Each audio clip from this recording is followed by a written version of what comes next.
lockdown is definitely over. Here in Edwards County, the peak of the rut is December 3rd and 4th, and it is drastically dropping off because I'm seeing the bucks again. I went for several days not even seeing a buck, and I'm sure they were all tied up with doe. Had one opportunity the other day on the episode before at a buck that was probably 3 or 4 years old, not exactly sure, but just a squeaky arrow rest got me on that one. So I'm still out hard at it. I've only got 3 more days left, and then I got to head back home. But definitely I should be able to see some action over the next 3 days. But the weather's getting really hot, so you just never can win with this weather here in Edwards County. One day it'll be 75 degrees, and the next day it'll be 35. So that's Texas weather for you. But anyways, we're toughing it out here for the next 3 days or so. Father, teach me to trust when your thinking is unknowable, when I lack the capacity to understand. For you have proven your trustworthiness and your love beyond measure. Your Son sent to the cross for my sin, what a treasure.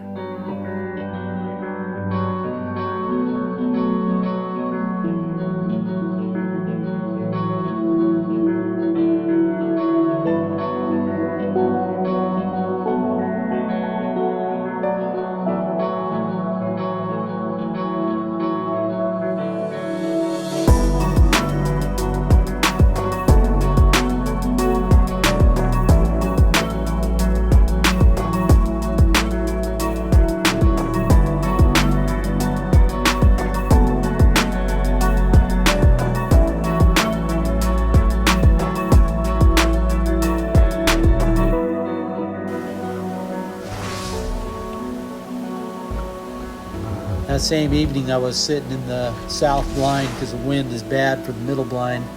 I'd actually rather sit in the middle blind, but because it also has water there. But anyway, I was sitting in a place where I could without the wind giving me away. And I caught some movement to my right, and it was an axis doe coming through with a weanling, it looked like. And so I thought I'd get ready and shoot this opening out to about 55 yards I could shoot. But she actually goes a little bit too far out into the trees. And then one other opportunity to the left in a little opening, but they came through too fast to get any shot. This fall season, we've just had an extraordinary amount of pigs. I think it's due to all the rain that we had. So anytime I get the opportunity at night when I leave that dinger on, I'll take an opportunity for a pig.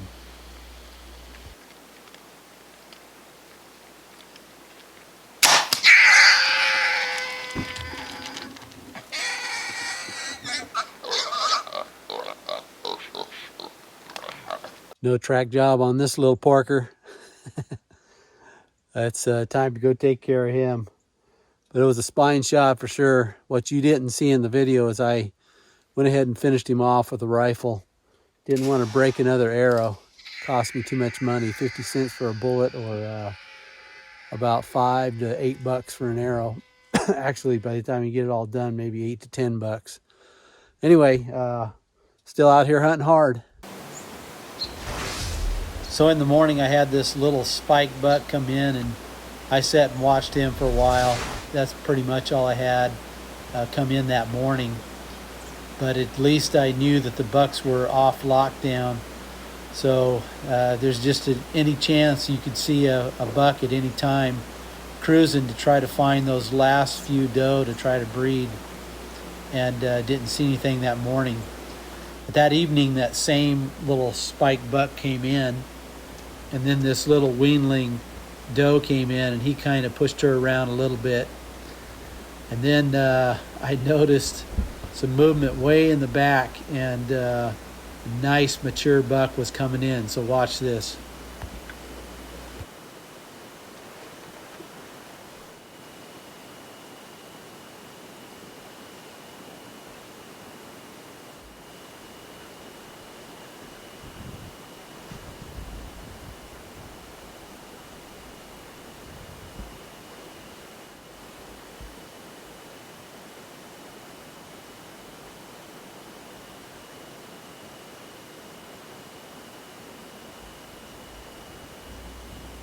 He stood in that position right there for about 3 to 3.5 minutes, just checking things out to see if it was safe to come in. Meanwhile, my heart was pounding out of my chest. In fact, at times I felt so lightheaded I thought I was going to pass out.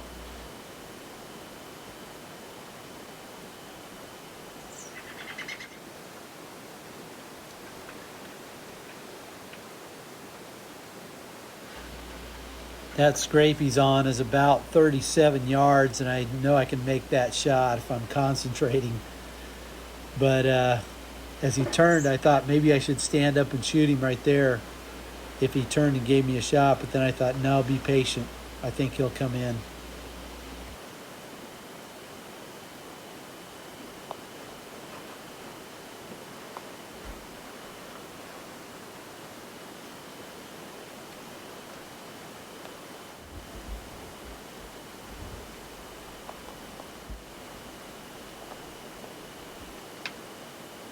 Watch him give the slight grunt to this little spike and how quickly this spike responds.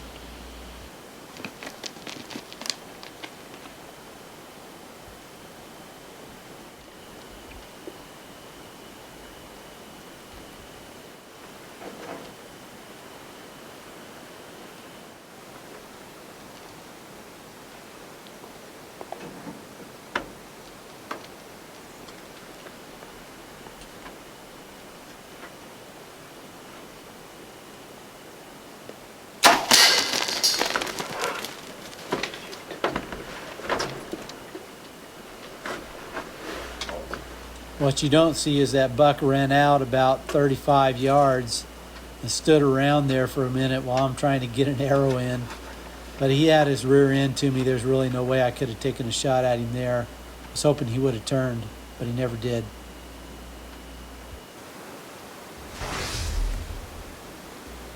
After that demoralizing miss, I was back out in the blind the next morning.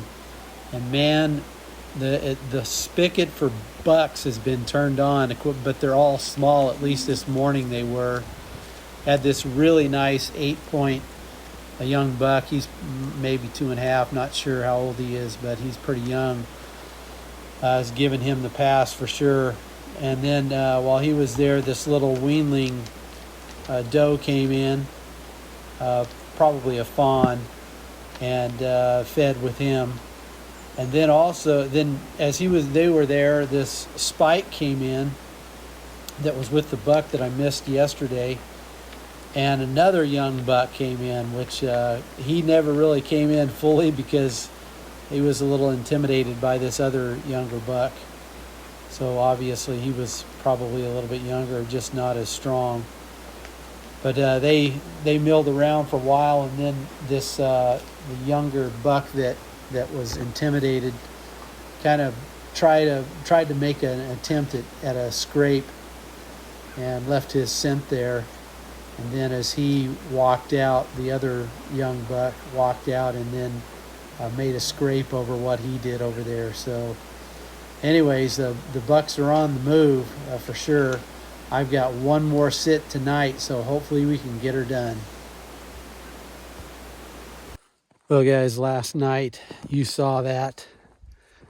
Tell you what, that couldn't have been a more perfect scenario for a buck coming in.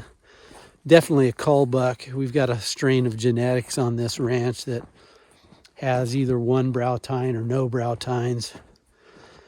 But he was a mature buck anyways. He's at least 4, maybe 5 years old. But man, serious case of target panic. I don't know what it was. I felt like I was shooting my first buck ever again. I couldn't even hardly pull the bow back. And I was just shaking and my heart was pounding. I guess that's why we bow hunt, right, guys? I've owned this property for 15 years and I still have not shot a whitetail with a rifle on this place. Probably never will. Never say never, but anyways, it was quite frustrating after that shot, because as soon as I pulled that trigger, I thought, I'm jerking this trigger. Slow down. And I just shot anyways, and just one of those rookie mistakes that some of us old guys make. But anyway, we're going to go sit in the blind tonight. Got one last hunt tonight, and I got to get home in the morning. So I'll give you a report on that hunt. There's a lot of young bucks running around right now, and they are definitely not on lockdown anymore. So hopefully we get a big buck tonight. Crazy Texas weather. It is 75 degrees, and it's December, what, 9 or something like that? December 9th, I think. And so I'm going out in a short sleeve shirt. And by the time the sun goes down, it'll be 65 degrees. So got a light little shirt, long sleeve shirt inside my backpack here. But we're gonna go sit in the blind tonight. It's our last time hunting. I'm thinking I might, if nothing happens tonight for a big buck, I'm thinking I might slip in the blind for about an hour and a half in the morning before I leave, just because there's so much buck activity. And I'm also going a little bit early this afternoon because it's still really hot. It's almost 2 o'clock. But I've been catching that doe that came through the south blind that I was in before. She's actually been coming to this middle blind about 3 or 4 times a week. So we're going to get in the blind early, and maybe she'll come in and I'll shoot her. At least we'll get some meat, deer meat down other than pig meat this trip. So stay tuned. Well, that wraps up my 2020 rut hunt here in Edwards County tonight. That same doe came in. They came in this morning along with all the other bucks, and then went out with that doe. The other doe that came in didn't come in all the way, but this morning. But that's the only thing that came in to the feeder itself. But that while I was watching that doe, she picked up her head really fast and looked out into an opening out from the left of the middle blind that I have. And I saw a doe chasing, so I figured there's a buck behind her. I couldn't get the camera around that far because it's too far to my left. And I got my binoculars up, and sure enough, there was a buck right behind her. And that was a big buck. I couldn't tell if he was an 8-point or a 10-point, but he was big and wide. And I would say probably in the 140s for sure, maybe even more. I was able to get binoculars on it for about 1.5 seconds, 2 seconds to push the doe around that opening, and then push the doe out. So I got down out of the stand. I said, forget the camera. I'm going to see if I can catch these, because I figured they would be in this opening, and sure enough, they were. Caught up to them, but the doe busted me and blew, and then ran out, and the buck followed her. So I knew it was a fat chance of it happening, but I knew this is my last day. So anyways, thank you for watching. This is the Indian Creek Bowhunting Journal and the Bowhunting Radnick. Be sure and subscribe, give us a thumbs up, and we will give you notification of future videos that come out. Thank you for watching.